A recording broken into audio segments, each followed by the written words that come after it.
নমস্কার বন্ধুরা, সবাইকে স্বাগত জানাই লক্ষ্মী রান্নাঘরে। তো আপনারা ঈশ্বরের আশীর্বাদে অনেক ভালো আছে। এই যে কলার পাতার মধ্যে একটা ইলিশ মাছ নিয়ে নিয়েছি। তো বাড়িতে অনেকদিন ইলিশ মাছ রান্না হয়নি, তো বাজার থেকে আজকে একটা ইলিশ মাছ নিয়ে এসছে। তো এই ইলিশ মাছটাকে আমি আজকে দুভাগে রান্না করব।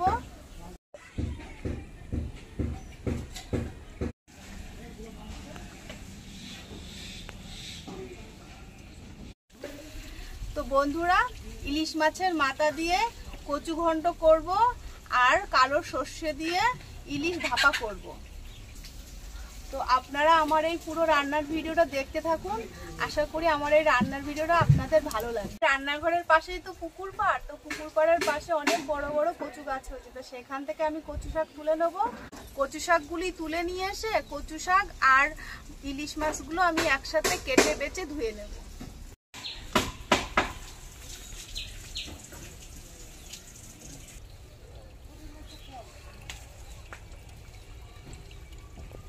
দেখুন বন্ধুরা, কচু গাছের কি সুন্দর ফুল হয়েছে। এই ফুল দিয়ে একদিন রান্না করে আপনাদের দেখাবো আমি।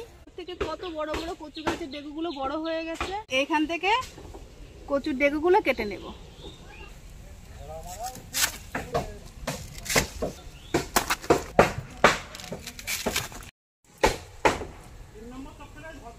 কচু শাকের ডাঁটাগুলো কেটে নিয়েছি। এবার রান্নাঘরে চলে যাব, গিয়ে রান্না বান্না শুরু করে দেবো।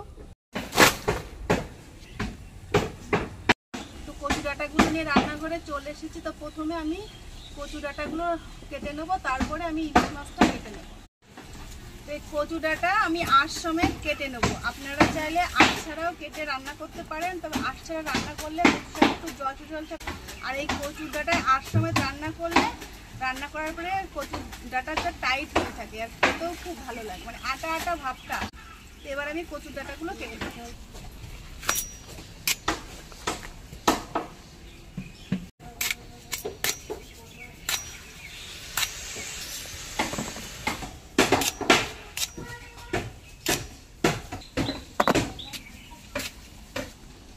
ইলিশ মাছের রান্না দুটোই সোজা, তবে কাটা ধোয়া করতে একটু সময় লাগে। যতটা পারবো আমি কম সময়ে রান্না করার চেষ্টা করব বন্ধুরা। ডাঁটাগুলো কেটে নিয়েছি। এবার যে কাঁচা মশলাগুলো লাগবে সেগুলো বানিয়ে নিচ্ছি।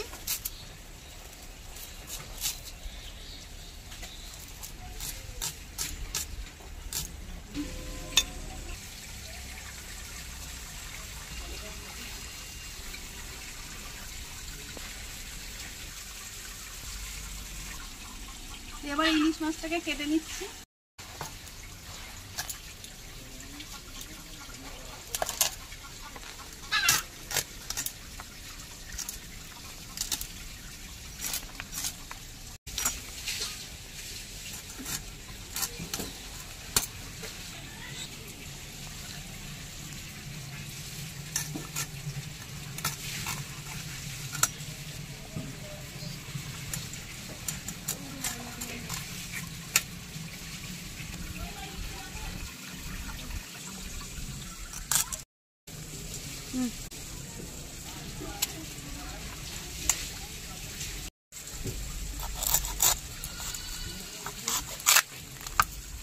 ইলিশ মাছগুলো কেটে নিয়েছি। তো ইলিশ মাছ আর কচু শাকগুলো ধুয়ে নেব।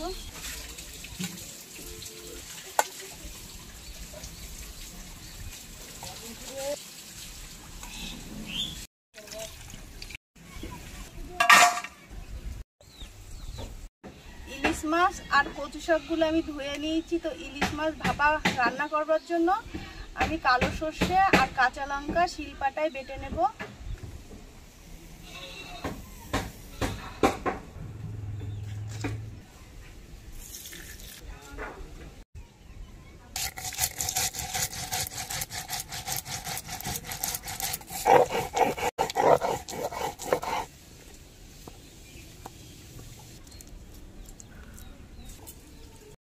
ইলিশ মাছ ভাপা রান্না করবার জন্য আমি শিলপাটায় কালো সর্ষে কাঁচা লঙ্কা বেটে নিয়েছি। এবার উনুন ধরিয়ে কচুর ডাঁটাগুলো সিদ্ধ বসিয়ে দেবো। কড়াইতে জল দিয়ে দিচ্ছি। ডাঁটাগুলো সিদ্ধর জন্য বসিয়ে দেবো।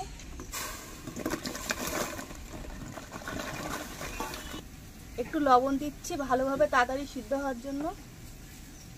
নাড়িয়ে চাড়িয়ে নেব একটু।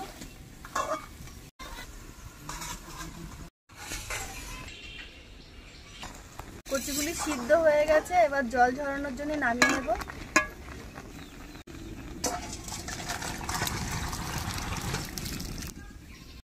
কড়াইতে সরিষার তেল দিয়ে দেবো আর ইলিশ মাছের মুড়োয় লবণ হলুদটা মাখিয়ে নেবো। আর তেল গরম হয়ে গেলে ইলিশ মাছের মুড়োগুলো তেলে ভালো করে ভেজে নেব। সরিষার তেল,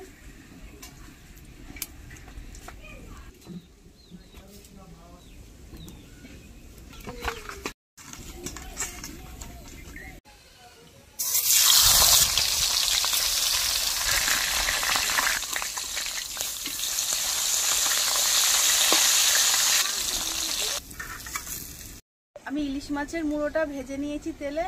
এবার কচু শাক রান্না করবার জন্য তেলে আমি দুটো শুকনো লঙ্কা ফোড়ন দেবো। দিয়ে দেবো 5 ফোড়ন, দিয়ে দেবো পেঁয়াজ কুচি, কাঁচা লঙ্কা চেরা। পেঁয়াজ আর কাঁচা লঙ্কা তেলে হালকা করে ভেজে নিয়েছি। এবার এই তেলের ভিতরে এই ইলিশ মাছের মুড়োগুলি দিয়ে তেলে একটু ভালো করে আবার কষিয়ে নেব।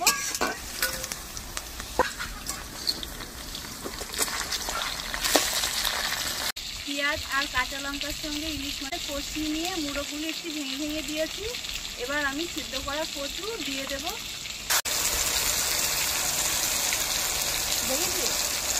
দিয়ে দিচ্ছি স্বাদ মতো নুন,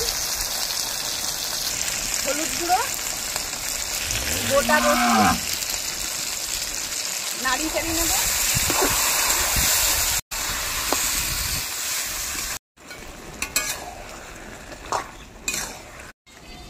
ইলিশ মাছের সাথে কচু শাক ভালো করে নেড়ে চেড়ে নিয়েছি। এবার জাল হতে থাকুক, আর জাল হলে ইলিশ মাছের সঙ্গে কচু শাক মজে থাকবে। আর এর মধ্যে আমি ইলিশ মাছে ভাপার জন্য মশলা দিয়ে ইলিশ মাছ মাখিয়ে নেব। ইলিশ মাছের ওপরে দিয়ে দিচ্ছি স্বাদ মতো নুন, পরিমাণ মতো হলুদ গুঁড়ো, কালো সর্ষে আর কাঁচা লঙ্কা বাটা। তো কালো সর্ষে আর কাঁচা লঙ্কা বাটা আমি ছেঁকনিতে ছেঁকে নিয়ে চিপড়েটা ফেলে দিয়েছি। এই রসটা আমি মাছের ওপরে দিয়ে দেব।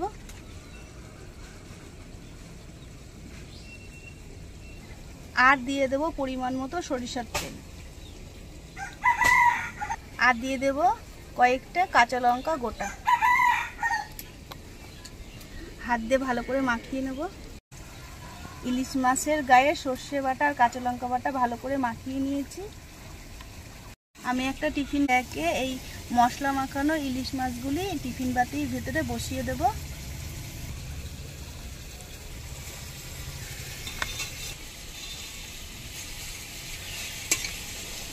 ইলিশ মাছগুলি একে একে টিফিন বাটির মতো বসিয়ে দিয়েছি। এবার যে হলুদ, লবণ, সর্ষে বাটা, লঙ্কা বাটা যে ওলটা রয়েছে ওটা ইলিশ মাছের ওপর দিয়ে দেব।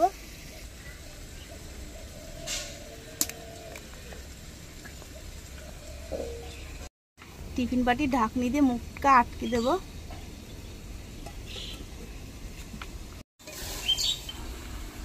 ইলিশ মাছ ভাপানোর জন্য আমি টিফিন বাটিটা রেডি করে নিয়েছি।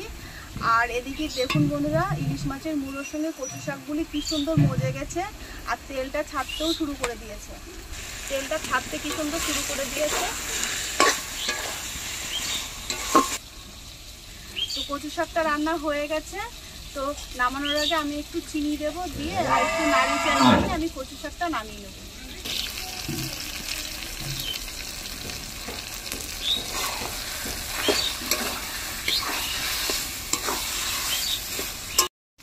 ইলিশ মাছের মুড়ো দিয়ে কচু শাকের ডাঁটা রান্না হয়ে গেছে, এবার নামিয়ে নেব।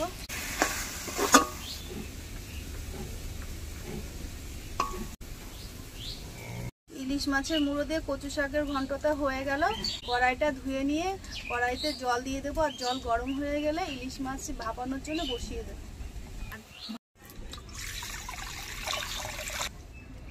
স্ট্যান্ডটা বসিয়ে দিচ্ছি।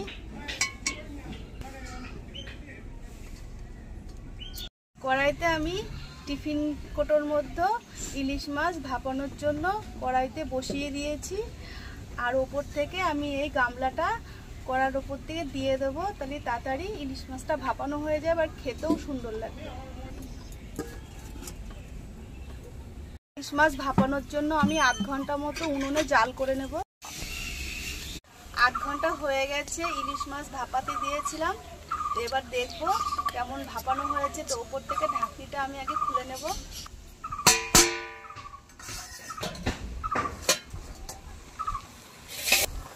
জলটা অনেকটাই শুকিয়ে গিয়েছে আর উপরটা দেখুন জলে ভরে গেছে। তো এবার টিফিন বাটিটা আমি নামিয়ে নেব। তো টিফিন বাটিটা তো গরম আছে, ঠান্ডা হলে ঢাকনি খুলে দেখবো ইলিশ মাছ ভাপাগুলি কেমন হয়েছে। 10 মিনিট মতো হয়ে গেছে, ঠান্ডা হয়ে গেছে প্রায় টিফিন বাটি। এবার ঢাকনিটি খুলে আমি দেখবো।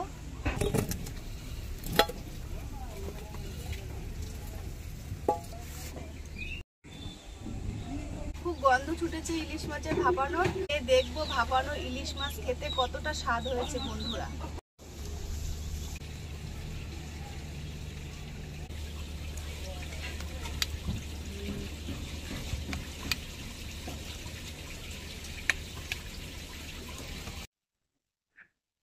এদিকে নিয়ে যা। হ্যাঁ,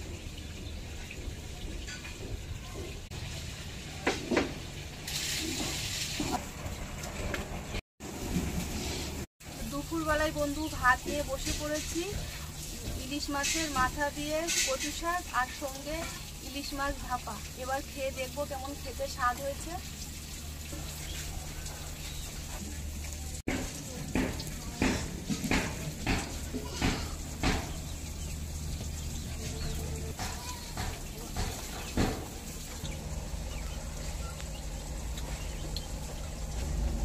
কচু শাকটা খেতে খুব সুন্দর হয়েছে বন্ধুরা। এবার আমি ইলিশ ভাপানো মাছটা খেয়ে দেখবো কেমন স্বাদ হয়েছে।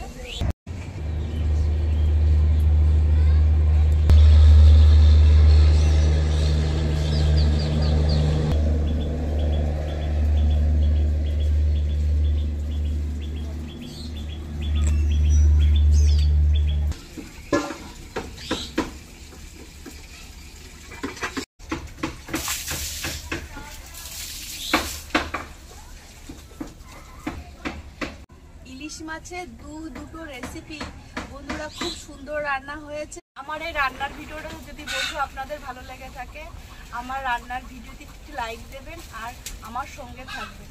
ভালো থাকবেন বন্ধুরা।